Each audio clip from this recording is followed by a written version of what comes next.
টাকা নাই দিয়ে টাকা না, আরে টাকা প্রহ্লাদ দা কেন তুমি এভাবে ভেঙে পড়ছো? তুমি না বললে যে তোমার আদি দাদা থাকতে দিয়ে আর কিচ্ছু হবে না? তোমার দাদার উপর তোমার ভরসা নেই? আছে গো বৌদি আছে, কিন্তু আমার দিয়া এইভাবে চুপ থাকে না গো।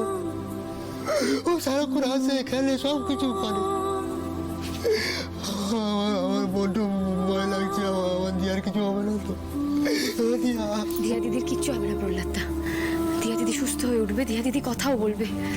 আর দিয়া দিদি কথা বললে তবে না আমরা জানতে পারবো যে কাজটা কে করেছে। আর যেই কাজটা করেছে সে শাস্তি পাবে, সে চরম থেকে চরমতম শাস্তি পাবে। তুমি শুধু নিজেকে সামলাও প্রহ্লাদ দা। এসব কথা ভুলেও মুখে আনবে না, স্পেশালি তুমি। কারণ লাহিড়ী বাড়ির কথা চার দেয়ালের মধ্যেই থাকবে, চার দেয়ালের বাইরে বেরোবে না। একদমই তাই। এইসব নিয়ে যদি থানা পুলিশ হয় বাবা কি হবে ভাবতে পারছে?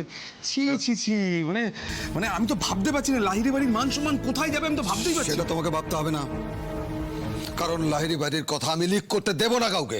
বাবা, মানে আপনারা কি বলতে চাইছেন যে লাহিড়ী বাড়ির ঠুনকো প্রেস্টিজ বাঁচানোর জন্য আপনারা এত বড় একটা ঘটনা থানা পুলিশ হতে দেবেন না? পুলিশকে জানাবো না আমরা? মানে মেয়েটার এরকম একটা অবস্থার পরেও আপনাদের নিজেদের ইমেজ বাঁচানোর এত খাই? তোমার সমস্যাটা কি বলো তো? তুমি প্রয়োজনের তুলনায় একটু বেশি ইমোশনাল, আর ইমোশনাল মানুষরা খুব বেশি বিপদে পড়ে, অন্যকেও বিপদে ফেলে। লাহিড়ী বাড়ির একটা প্রেস্টিজ আছে।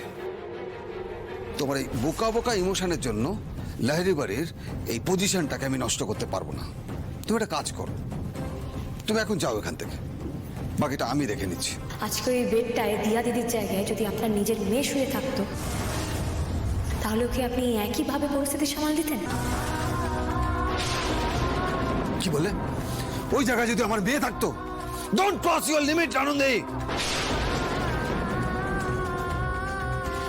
কি করছেন আপনি? কি বললেন এক্ষুনি?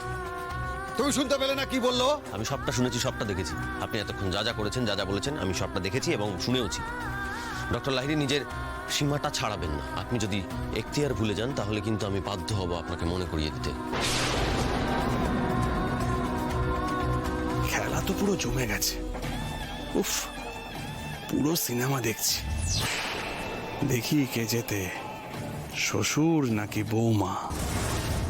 আর যতবার এরকম অন্যায়ের কথা উঠবে ততবার এই আনন্দে ইমোশনাল হবে।